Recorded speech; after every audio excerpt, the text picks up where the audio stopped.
London ଯାତ୍ରାର ଅବ୍ୟବହିତ ପୂର୍ବରୁ ଦିନକର ଅପରାହ୍ନରେ ରାଜକୁମାର ମୋତେ ଡକାଇ ପଠାଇଲେ। ସେ ବସିଥିଲେ ପାଠାଗାର ଭିତରେ। ଯାଇ ବୁଝିଲି ଆମ ବିଦ୍ୟାଳୟ ପ୍ରକାଶିତ ବାର୍ଷିକ ପତ୍ରିକାରେ ପ୍ରାକ୍ତନ ଛାତ୍ରମାନଙ୍କ ନିମନ୍ତେ ଉଦ୍ଦିଷ୍ଟ ବିଭାଗରେ ସ୍ଥାନିତ ମୋର ଗଳ୍ପଟିଏ ସେ ସଦ୍ୟ ପଢ଼ି ଶେଷ କରିଛନ୍ତି। ଆଉ କିଛି?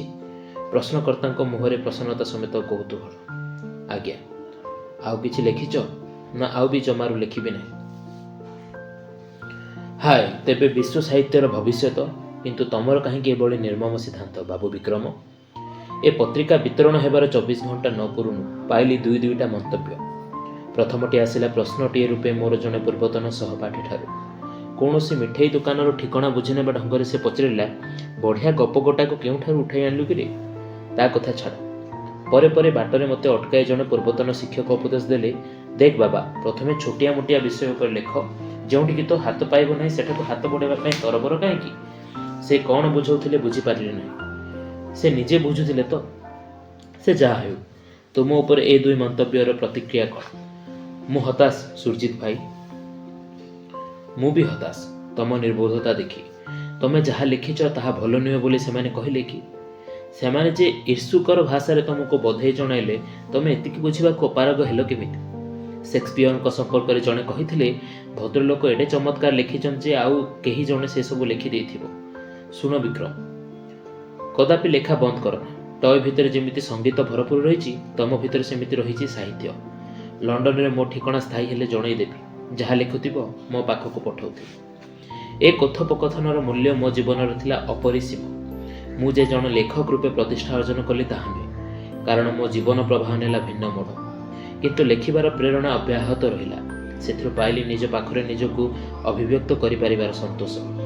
ସେହି ସନ୍ତୋଷର ପ୍ରଚୋଦନା ବିନା ପରବର୍ତ୍ତୀ କାଳରେ ବିଚିତ୍ର ଜୀବନଯାତ୍ରା ଉତ୍ତାରୁ ଆଜି ପୁଣି ଏ ଆଲେଖ୍ୟ ପ୍ରଣୟନ ସମ୍ଭବପର ହୁଅନ୍ତା ନାହିଁ। କେବେ ବା ପାଠାଗାର ଭିତରେ, କେବେ ଅବା ଶଯ୍ୟାଶାୟୀ ବାପାଙ୍କ ନୀରବ ସାନ୍ନିଧ୍ୟରେ ମୁଁ ଲେଖି ଚାଲିଲି। ଅନ୍ତତଃ ରାଜକୁମାରଙ୍କ ଅନୁପସ୍ଥିତି ଯୋଗୁଁ ନଅରରେ ମୁଁ ଅନୁଭବ କରୁଥିବା ଶୂନ୍ୟତା ଠାରୁ ତାହା ମୋତେ ଦୂରେଇ ରଖିଥିଲା। ଏକାଧିକ ପ୍ରତ୍ୟାଖ୍ୟାନ ପରେ ବର୍ଷକ ଉତ୍ତାରୁ ମୋର ଯୋଡ଼ିଏ ତିନୋଟି ଗଳ୍ପ ଜଣାଶୁଣା ପତ୍ରପତ୍ରିକାରେ ପ୍ରକାଶ ପାଇଲା ଏବଂ ତହିଁ ପର ବର୍ଷ ଜଣେ ଗୁଣଗ୍ରାହୀ ସମ୍ପାଦକ ମୋଠୁ ଲେଖା ନିମନ୍ତ୍ରଣ ମଧ୍ୟ କଲେ।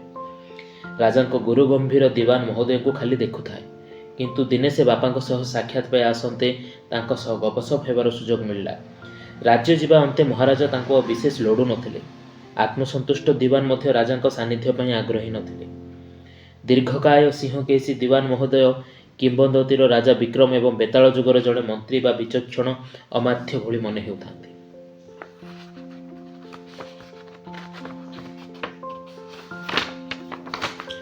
କିନ୍ତୁ କ୍ରମେ କ୍ରମେ ମୋତେ ଚମତ୍କୃତ କଲା ଆଧୁନିକ ଚିନ୍ତାଧାରା ଏବଂ ସାହିତ୍ୟରେ ତାଙ୍କର ପ୍ରବେଶ। ନିଜର ଉପଲବ୍ଧ ଜ୍ଞାନର ପରିବେଷଣରେ ତାଙ୍କର ସାବଲୀଳତା। ବାପାଙ୍କ ସହ ମୁଁ ଖୋଲାଖୋଲି କଥାବାର୍ତ୍ତା ହୋଇପାରିନଥିଲି, କିନ୍ତୁ ଦିୱାନ ମହୋଦୟଙ୍କ ଆଗରେ କୌଣସି ସଂକୋଚ ଅନୁଭବ କଲି ନାହିଁ। ଅଚିରେ ଘଟିଲା ଏମନ୍ତ ଅପ୍ରତ୍ୟାଶିତ କେତେକ କୁଘଟଣା ଯେଉଁ ସବୁର ବ୍ୟାଖ୍ୟା ତାଙ୍କରି ସୌଜନ୍ୟରୁ ହିଁ ମୋ ପାଖରେ ସ୍ପଷ୍ଟ ହେଲା। ଦିନେ ହଠାତ୍ ଅସୁସ୍ଥ ହେଲେ ମହାରାଜା। ମନ ହେଲା ଗୁରୁତର, କିନ୍ତୁ ରାଜକୁମାରଙ୍କୁ ଖବର ଦେବା ପ୍ରସ୍ତାବରେ ସେ କହିଲେ, ଯେଉଁ ହତଭାଗା ମୁଣ୍ଡରେ ଦିନେ ରାଜମୁକୁଟ ଶୋଭା ପାଇବ ନାହିଁ, ତା ମୁହଁ ଦେଖିବାକୁ ତାଙ୍କ ନିଜ ନୟନ ବେନି ରାଜି ହେଉନାହାନ୍ତି। ସେ ଯୋଡ଼ିକୁ ସେ ଯେତେ ମନାଇଲେ ବି। ଅବଶ୍ୟ ସୁରଜିତ ଭାଇଙ୍କୁ ଦିୱାନ ସଂକେତ ଦେଲେ ଏବଂ ସେ ଆସି ପହଞ୍ଚିଗଲେ। ମହାରାଜା ସେତେବେଳକୁ ପ୍ରାୟ ଆରୋଗ୍ୟ ଲାଭ କଲେଣି। ରାଜକୁମାରଙ୍କୁ ତାଙ୍କୁ ସାକ୍ଷାତ କଲେ ସତେ, କିନ୍ତୁ ଦିୱାନ ମହୋଦୟଙ୍କଠୁ ଶୁଣିଲି ଉଭୟଙ୍କ ଭିତରେ କୌଣସି ବାର୍ତ୍ତାଳାପ ହେଲା ନାହିଁ। ବିଚିତ୍ର। ପିତା ପୁତ୍ରଙ୍କର ସେ ନିର୍ବାକ ସାକ୍ଷାତ ଉପସ୍ଥିତ ପାତ୍ର ମିତ୍ର କାହାକୁ ଅସ୍ୱାଭାବିକ ବୋଲି ମନେ ହେଲା ନାହିଁ। ମୋ ପାଇଁ ତଥା ରୋହିତ ବା ଟୟ ପାଇଁ ସୁଖର କଥା ହେଲା। ରାଜକୁମାର ଆଉ ଲଣ୍ଡନ ପ୍ରତ୍ୟାବର୍ତ୍ତନ କଲେ ନାହିଁ। ମହାରାଣୀଙ୍କ ମୃତ୍ୟୁ ପରେ ମହାରାଜାଙ୍କ ସକାଶେ ବେଶ କେତୋଟି ଶୁଭ ବିବାହ ପ୍ରସ୍ତାବ ଆସିଥାଏ, କିନ୍ତୁ ମହାରାଜା ସେ ରାଜକୀୟ ଘଟକମାନଙ୍କୁ ଉପଢୌକନ ଦେଇ ବିଦାୟ କରିବା ସଙ୍ଗେ ସଙ୍ଗେ ଜଣାଇ ଦେଉଥିଲେ କି ସାଂସାରିକ ଜୀବନ ପ୍ରତି ତାଙ୍କର ବିରାଗ ଭାବ ଆସିଯାଇଛି। ଧନ୍ୟ ଧନ୍ୟ କହି ଘଟକମାନେ ବିଦାୟ ନେଉଥାନ୍ତି। ବାସ୍ତବିକ ତାଙ୍କ ମଧ୍ୟବୟସ୍କ ଜୀବନର ଉତ୍ତର ପର୍ଯ୍ୟାୟରେ ସଂଗୃହୀତ ମାତ୍ର ଅଧଡଜନ ସରିକି କଙ୍କୁବାଇନକୁ ନେଇ ମହାରାଜା ତୁଷ୍ଟ ରହିପାରିଥିଲେ। ସେ ପର୍ଯ୍ୟାୟ ଅତିକ୍ରାନ୍ତ ହୁଅନ୍ତେ ସେ ଯୋଡ଼ିଏ ତିନୋଟି କୁକୁର ଗହଣରେ କାଳକ୍ଷେପଣ କରୁଥିଲେ। କୁକୁରଗୁଡ଼ିକ କିନ୍ତୁ ନିହାତି ଇତର ଭାଷାରେ ଭୁକୁଥାନ୍ତି ବୋଲି ମୋର ମନେ ହେଉଥାଏ। ରାଜ୍ୟ ସରକାରର ପୂର୍ବତନ ପ୍ରଶାସକ ଓ ବିଚାରକମାନଙ୍କ ମଧ୍ୟରେ ବେଶ କେତେଜଣ ମାର୍ଜିତ ବ୍ୟକ୍ତି ଥିଲେ। କିନ୍ତୁ ବର୍ତ୍ତମାନ ନିଷ୍କର୍ମା ମହାରାଜଙ୍କୁ ବେଷ୍ଟନ କରି ରହୁଥାନ୍ତି ଅଶିଷ୍ଟ ଓ ଅମାର୍ଜିତ ଭାବରେ କୁଖ୍ୟାତ କେତେଜଣ ପୂର୍ବତନ ଅମାତ୍ୟ ଓ କର୍ମଚାରୀ, ଯେଉଁମାନଙ୍କ ପାଇଁ ଉଚ୍ଚରୁ ଉଚ୍ଚତର ପଦକୁ ଆରୋହଣ ନିମନ୍ତେ ନୀତି ଅନୀତି ନିର୍ବିଶେଷରେ ମହାରାଜାଙ୍କ ସ୍ୱାର୍ଥ ସାଧନରେ ନିଜ ନିଜକୁ ନିୟୋଜିତ କରିବା ଥିଲା ଏକମାତ୍ର ସିଡ଼ି। ମହାରାଜାଙ୍କ ସାମ୍ପ୍ରତିକ ସଂସର୍ଗ ବଳୟ ଏବଂ ଦିୱାନ ଓ ବାପାଙ୍କ ଭଳି ତାଙ୍କ ସଚ୍ଚା ଶୁଭେଚ୍ଛୁଙ୍କ ଜଗତ ଭିତରେ ଏକମାତ୍ର ସେତୁ ଥିଲା ବିଶ୍ୱସ୍ତ ଓ ବିବେକୀ ପରିଚାରକ ମଞ୍ଜୁନାଥ। ସେ ମଣିଷଟି କେବେ ରାଜକୁମାର କିମ୍ବା ଏପରିକି ମୋ ମୁହଁକୁ ମଧ୍ୟ ସିଧା ଅନାଇବା ମୁଁ ଦେଖି ନାହିଁ। ନିଜ କର୍ତ୍ତବ୍ୟରେ ସେ ଥାଏ ବ୍ରତଚାରୀ। ମହାରାଜାଙ୍କ ଚରିତ୍ର ଦୁଶ୍ଚରିତ୍ର ତା ପାଇଁ ଅପ୍ରାସଙ୍ଗିକ। ବାପାଙ୍କ ଠାରୁ କୌଣସି ଜରୁରୀ ବାର୍ତ୍ତା ଧରି ମହାରାଜାଙ୍କ ସମୀପକୁ ଯିବାର ପ୍ରଥମ ଅଭିଜ୍ଞତା ଗୋଟାଏ ଦୁଃସ୍ୱପ୍ନ। ବହୁଦିନ ଧରି ମୋ ସ୍ମୃତିକୁ ତାହା ପିମ୍ପୁଡ଼ି ଭଳି କାମୁଡ଼ୁଥାଏ। ମଞ୍ଜୁନାଥ ମୋ ଆସିବା ସମ୍ବାଦ ଜଣାଇ ସାରିଥିଲା। ସେ ରାଜକୀୟ ଶାସନ କକ୍ଷରେ ପ୍ରବେଶ କରିବା ମାତ୍ରେ ମନେ ହେଲା ସମୟ ସେଠାରେ ପଙ୍ଗୁ, ଅତୀତ ଆଡ଼େ ଗୋଟାଏ ଯୋଡ଼ାଏ ରନ୍ଧ୍ର ହୁଏତ ଉନ୍ମୁକ୍ତ। କିନ୍ତୁ ତହିଁ ଭବିଷ୍ୟତର ପ୍ରବେଶ ନିଷେଧ। ସୁରା, ସିଗାର, ଫିନାଇଲ ଏବଂ କାଶକଫ ଗନ୍ଧର ସେ ଉତ୍କଟ ସମାହାର ମୋତେ ହତନିଶ୍ୱାସ କରିଦେଲା। କିନ୍ତୁ ମହାରାଜା ଏବଂ ତଦୀୟ ପାରିଷଦ ବର୍ଗଙ୍କୁ ସେ ବାତାବରଣ ସତେ ଯେପରି ଜୀବନୀ ଶକ୍ତି ଯୋଗାଉଥାଏ। ପରେ ମନେ ହୋଇଥିଲା ସେମାନେ ଉଦ୍ଗୀରଣ କରୁଥିଲେ ଯେଉଁ ଗରଳ, ପୁଣି ଲେହନ କରୁଥିଲେ ସେହି ଗରଳ। ଅଦ୍ଭୁତ ସେ ଆଦାନ ପ୍ରଦାନ। ବିଚିତ୍ର କାରୁକାର୍ଯ୍ୟ ଶୋଭିତ ହାତୀଦାନ୍ତ ଆବାରିତ ବିଶାଳ ପଲଙ୍କର ତିନି ଦିଗ ବେଷ୍ଟନ କରି ଅଚଳ ମୃତଶିଳ୍ପଟିମାନ ଭଳି ଦଣ୍ଡାୟମାନ ଥିଲେ 5-6 ଜଣ ଅନ୍ତରଙ୍ଗ ଅମାତ୍ୟ। ରାଜାଙ୍କ ସମେତ ସଭିଏ ସ୍ତବ୍ଧ ଭାବରେ ମୋ ଉପରେ ଦୃଷ୍ଟି ନିବଦ୍ଧ ରଖିଥାନ୍ତି। ସଭିଙ୍କ ତରଫରୁ ମୋ ଉପସ୍ଥିତିର ସ୍ୱୀକୃତି ରୂପେ କୁକୁରଟାଏ ଗରଗର ମୃଦୁନାଦ କରୁଥାଏ।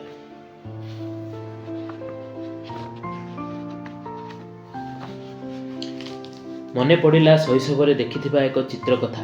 ସେତେବେଳେ ତାହା ମୋ ଭିତରେ ସଞ୍ଚାର କରିଥିବା ଆତଙ୍କ। ଅରଣ୍ୟ ଭିତରେ ଏକାକୀ ମୃଗ ଶାବକଟିଏ ସାମାନ୍ୟ ଉଚ୍ଚ ଶିଳାଖଣ୍ଡା ଉପରୁ ତାକୁ ଏକ ଦୃଷ୍ଟିରେ ଅନାଇ ରହିଛନ୍ତି କେତୋଟି କ୍ଷୁଧିତ ହେଟା। ମୋର ଅବନତ ଶିର ନମ୍ର ଅଭିବାଦନର କୌଣସି ପ୍ରତିକ୍ରିୟା ଦେଖିଲି ନାହିଁ।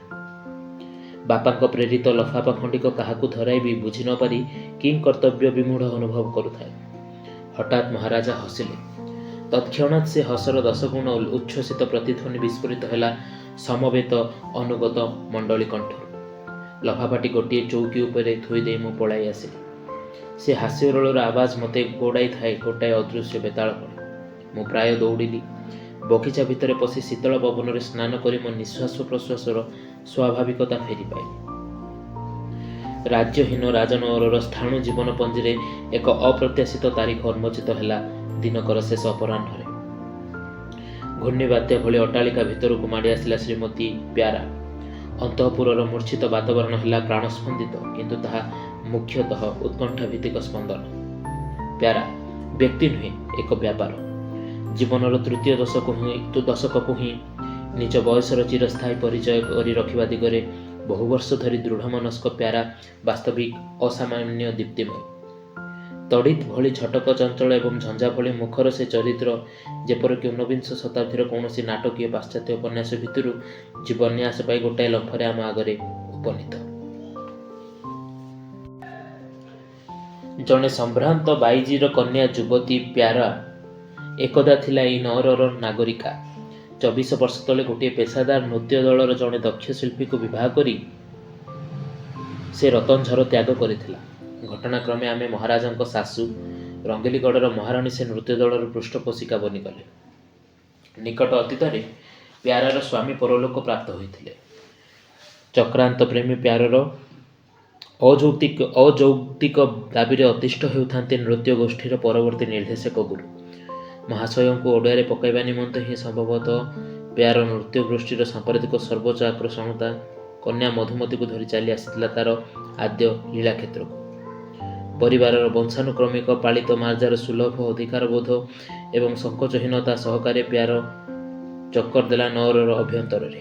ଅନ୍ତଃପୁରରେ ମୋହିନୀ ମହଲ ନାମରେ ବିଦିତ ଖଞ୍ଜାର ଶୂନ୍ୟ କୋଠରୀ ପ୍ରସ୍ଥ କେତୋଟି ଭିତରୁ ସର୍ବୋତ୍ତମ ପ୍ରସ୍ଥଟି ସେ ସକନ୍ୟା ଅଧିକାର କଲା।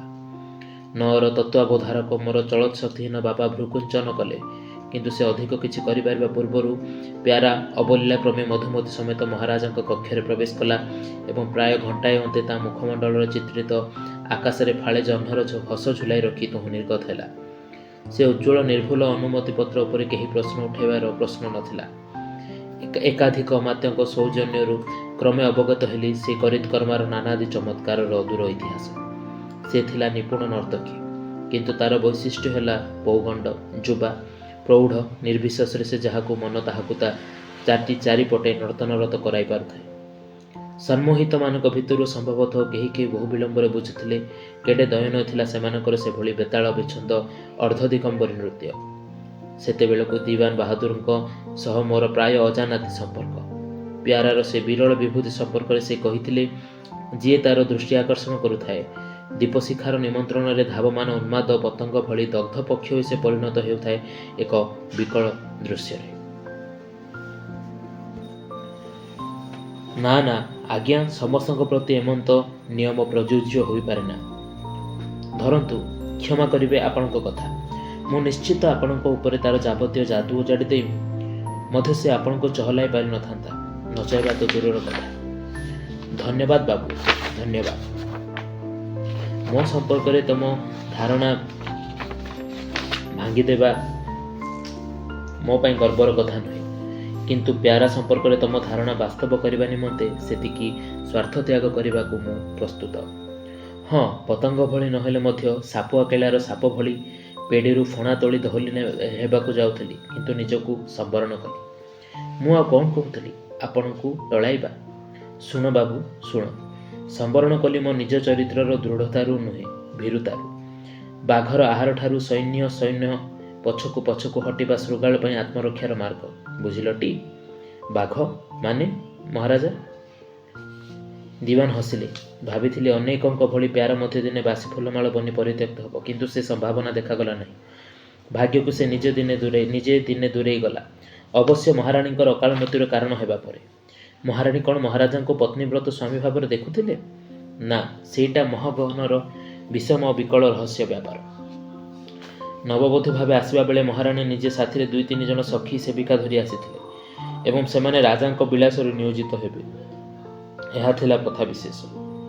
ରାଜା ବିବାହ ମଧ୍ୟ କରିଥିଲେ ଆହୁରି 2 ଜଣଙ୍କୁ, ଯେଉଁମାନେ ବି ରାଣୀ ବୋଲାଇ ପାରୁଥିଲେ, କିନ୍ତୁ ସେମାନେ ମହାରାଜାଙ୍କର ତଥା ମହାରାଣୀଙ୍କର ଦାସୀ। ମହାରାଜାଙ୍କୁ ଜଣେ ସାମାନ୍ୟ ନର୍ତ୍ତକୀ ନିଜର ଦାସ ବନାଇବ ଏବଂ ସେ ପରିସ୍ଥିତି ମହାରାଣୀ ସହିଯିବେ, ତାହା ସମ୍ଭବ ନଥିଲା। ଶୁଣୁଥାଏ, ଚମତ୍କୃତ ହେଉଥାଏ। ନୃତ୍ୟ ଗୋଷ୍ଠୀର ନିର୍ଦ୍ଦେଶକ ଗୁରୁ ଅବଶ୍ୟ ପ୍ୟାରାର ଉପଦ୍ରବର ମୁକ୍ତି ପାଇଁ ଖୁସି ହୋଇଥିବେ, କିନ୍ତୁ କନ୍ୟା ମଧୁମତୀକୁ ଫେରାଇ ନେବା ନିମନ୍ତେ ସେ ବଡ଼ ବ୍ୟାକୁଳ ଥିଲେ। ରଙ୍ଗିଲିଗଡ଼ ରାଜ୍ୟ ପ୍ରତିଷ୍ଠାର ସହସ୍ରାର୍ଦ୍ଧ ପୂର୍ତ୍ତି ଉପଲକ୍ଷେ ସେ ଏକ ବିଶେଷ ନୃତ୍ୟ ନାଟିକା ପ୍ରସ୍ତୁତ କରୁଥିଲେ।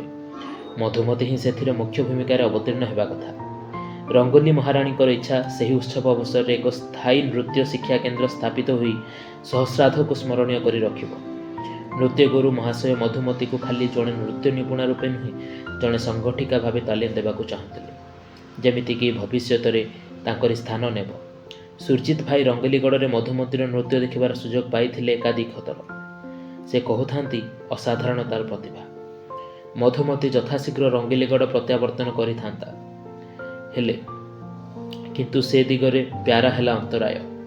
ମଧୁମତୀ ତାହାରି ଜୀବନ ଗ୍ରନ୍ଥର ପରିଶିଷ୍ଟ ହୋଇ ରହିବା ଚାହିଁ ତା କନ୍ୟାର ପୁଣି ସ୍ୱତନ୍ତ୍ର ପରିଚୟର ଅଧିକାର କାହୁଁ ଆସିବ? ପ୍ୟାରାକୁ ମିଳିଗଲା ଅମୋଘ ଚୁକ୍ତି। ଆମ ମହାରାଜା ଘୋଷଣା କଲେ ରତନଝରରେ ହିଁ ଏକ ନୃତ୍ୟ ଶିକ୍ଷାନୁଷ୍ଠାନ ସ୍ଥାପନ କରିବା ତାଙ୍କର କୁଆଡ଼େ ବହୁ ବର୍ଷର ସ୍ୱପ୍ନ। ବର୍ତ୍ତମାନ ସେ ତାକୁ ସାକାର କରିବାକୁ ପ୍ରସ୍ତୁତ।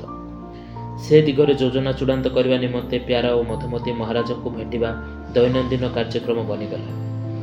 ଶୁଣୁଥାଏ, ପ୍ୟାରା ତାଙ୍କ ସାମ୍ନାରେ ବସୁଥାଏ, କିନ୍ତୁ ମଧୁମତୀକୁ ମହାରାଜା ନିଜ ପାଖରେ ଶଯ୍ୟା ପ୍ରାନ୍ତରେ ବସିବାକୁ ବାଧ୍ୟ କରୁଥାନ୍ତି। ଦୈନିକ ତା ହାତରେ କିଛି ନା କିଛି ଉପହାର ଘୁଞ୍ଚିବା ବାବଦରେ ସେ ତା ହାତକୁ ନିଜ 5 ଆଙ୍ଗୁଠିର ବୃକ୍ଷ ବନ୍ଧନ ଭିତରେ କଲବଲ କରୁଥାନ୍ତି। କିଛି ଦିନ ପରେ ମହାରାଜା କେବେ କେବେ କେବଳ ମଧୁମତୀ ହିଁ ତଲବ କରିବାକୁ ଲାଗିଲେ। ଅନୁଭବ କରୁଥିଲେ ବିଷାଦ ମିଶ୍ରିତ ବିସ୍ମୟ। ମହାରାଜା ଅକାଳ ବୃଦ୍ଧ। ଚାରିତ୍ରିକ ସନ୍ତ୍ରାଂଶ ଏବଂ ଏକାଧିକ ବ୍ୟାଧି ତାଙ୍କୁ ଗୋଟାଏ ପ୍ରାଗୈତିକ ପ୍ରଜାତିର ବଂଶାବଶେଷରେ ପରିଣତ କରିଥାଏ। ପ୍ରଜ୍ୱଳ ବ୍ୟକ୍ତିତ୍ୱ ସମ୍ପନ୍ନା ତରୁଣୀ ମଧୁମତୀ ତାଙ୍କ ପାଇଁ ଦୂର ଦିଗ୍ବଳୟରେ ପ୍ରତିଭାତ ମରୀଚିକା ଛଡ଼ା ଆଉ କ'ଣ ବା ହେଇପାରେ? ଯାହା ଚମତ୍କାର, କିନ୍ତୁ ସ୍ଥୂଳତଃ ଅପଞ୍ଚନ ହେଲେ ମଧ୍ୟ ଅନୁପଭୋଗ୍ୟ।